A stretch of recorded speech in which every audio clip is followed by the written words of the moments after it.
Something huge just broke in the WNBA, and it's sending shockwaves through the entire league. Veteran player Sydney Colson just exposed what fans are calling the WNBA's secret, anti-Caitlin Clark plan. For months, people have been whispering that certain league officials, teams, and even players were quietly trying to slow down Caitlin Clark's rise, controlling the narrative, limiting her influence, and keeping her spotlight in check. But now, Sydney Colson has had enough. In a fiery new interview, she broke her silence, rejecting the league's alleged plan and defending Caitlin like no one else has. Her words weren't just bold, they were explosive. She called out hypocrisy, favoritism, and even hinted at the league's internal tension, the kind that could completely reshape the WNBA's future. The spark that ignited it all. It all started after yet another heated post-game press conference. Caitlin Clark had just led the Indiana Fever to a massive win, but instead of celebrating, social media lit up with criticism. Players throwing shade, commentators nitpicking, and even subtle digs from league insiders. Sydney Colson, a respected veteran with the Las Vegas Aces, watched it all unfold and decided she couldn't stay silent anymore. She took to social media and said what everyone else was afraid to say. We should be building this league up, not tearing down the ones bringing attention to it. That one sentence blew up overnight. Fans flooded her replies with support, calling her the voice of reason in a league that seemed divided over Caitlin's success. Colson had just struck a nerve, and the WNBA's behind-the-scenes politics were suddenly front and center. The WNBA's anti-Caitlin agenda? Rumors of an anti-Caitlin Clark agenda have been swirling since her first week in the WNBA. From rough fouls that went uncalled to veteran players mocking her media coverage, fans started suspecting something deeper. Was the league trying to humble its newest star? Some pointed fingers at how often Caitlin's highlights were downplayed on official WNBA channels, even when she broke records or sold out arenas.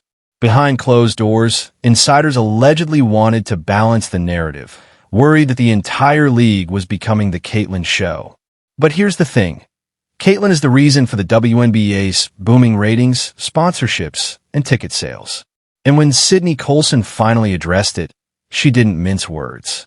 She basically said, if the league keeps pushing back against its biggest draw, it's pushing back against its own success. That statement sent shockwaves through the WNBA offices. Sydney Colson breaks her silence. In a recent podcast appearance, Sydney Colson was asked directly about the rising tension surrounding Caitlin Clark. Instead of dodging the question, she leaned in hard. Colson said she's tired of the jealousy and politics in the league and that the WNBA should be celebrating growth, not gatekeeping it. Then she dropped the bombshell. Some people behind the scenes don't like how fast Caitlin's changing things. They're scared of it. But change isn't bad, it's necessary. Fans instantly flooded comment sections with messages like, finally, someone said it, and Sydney's keeping it real. It wasn't just a defense of Caitlin. It was a call out to an entire system. Colson had officially become the first major WNBA voice to reject the unwritten anti-Caitlin pressure, and the league couldn't ignore her anymore. The backlash begins. Of course, not everyone was happy with what Colson said. Within hours, league executives reportedly reached out to her camp, reminding her to stay professional in media appearances. That didn't sit well with fans, who saw it as a thinly veiled attempt to silence her. Meanwhile, a few players took subtle shots online, calling her comments divisive. But Colson didn't back down. She tweeted again, if telling the truth divides us, maybe we weren't united in the first place. That tweet alone gained over 1 million impressions and became the quote that defined the story. Instead of hurting her reputation, it elevated her into a fan favorite overnight. Sydney Colson had just become the unexpected hero of transparency, standing up for fairness in a league that desperately needed it. The WNBA's image problem. The timing couldn't have been worse for the WNBA. Viewership was skyrocketing, thanks to Caitlin Clark, Angel Reese, and a new wave of young stars. But behind the scenes, the league's image was cracking.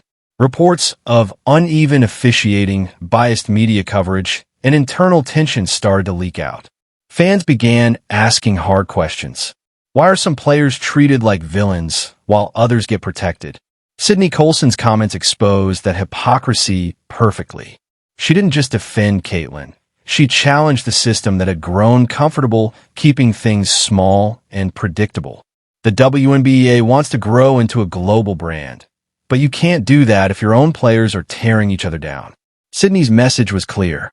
If you want equality and exposure, you can't pick and choose who deserves it.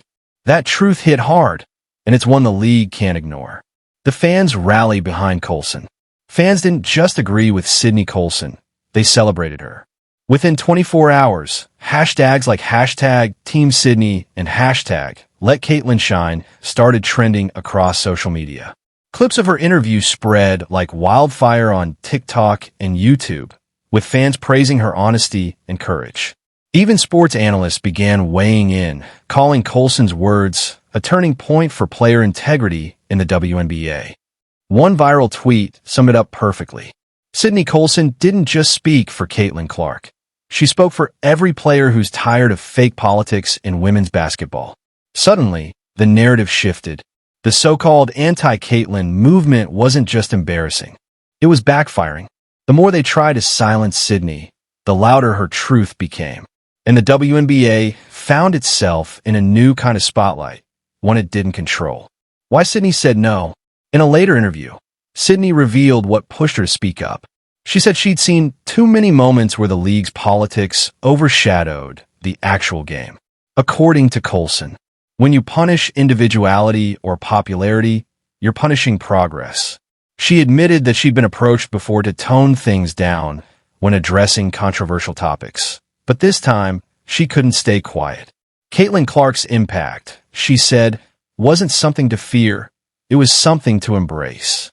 Sydney's refusal to participate in the so-called anti-Caitlyn mindset became symbolic. It wasn't just about one player. It was about the future of women's basketball. By saying no, Colson didn't just reject the pressure. She rewrote the conversation around it. And that made her one of the most respected voices in the sport. The league's response. Eventually, the WNBA had to respond. In a carefully worded statement, a spokesperson claimed there was no internal bias or agenda against any player and praised the league's commitment to inclusivity and fairness. But fans weren't buying it. Comment sections were flooded with sarcastic replies like, "Then why does Sydney Colson sound more transparent than the league itself?" It became clear the damage was already done. By trying to manage the narrative, the WNBA had proven Sydney's point. Transparency wasn't coming from the top. It was coming from the players themselves. And in the age of social media, authenticity beats control. The league may have tried to move on, but the public saw through it. Sydney's message was out there, and it wasn't going away. Caitlin Clark's quiet reaction. What about Caitlin Clark herself? Interestingly, she stayed quiet through the storm, letting Sydney's words speak for themselves. But sources close to Clark said she was deeply appreciative of Colson's support and felt seen in a way few veterans had done publicly. Caitlin knows the spotlight she brings comes with backlash, but hearing a respected player defend her so passionately sent a strong message to the rest of the league. It reminded everyone that unity and respect don't have to disappear with competition.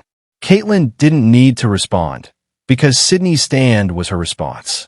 It told the world that not every veteran resents the new era. Some are ready to build it. And that's exactly what the WNBA needs right now. The turning point for the WNBA. Sydney Colson's decision to expose and reject the anti-Caitlyn culture might end up being the WNBA's turning point. For years, fans complained that the league was too political, too small-minded, too slow to adapt. But Colson's bravery opened a door, one where honesty wins over image, and players have the power to shape their own league. By standing with Caitlin Clark, she didn't just support one player, she supported growth itself. And the message is clear. You can't grow women's basketball while trying to control who gets the spotlight. Sydney Colson may have just changed the conversation forever, and if the WNBA's smart, it'll start listening. Because one thing's certain, this league isn't going backward anymore.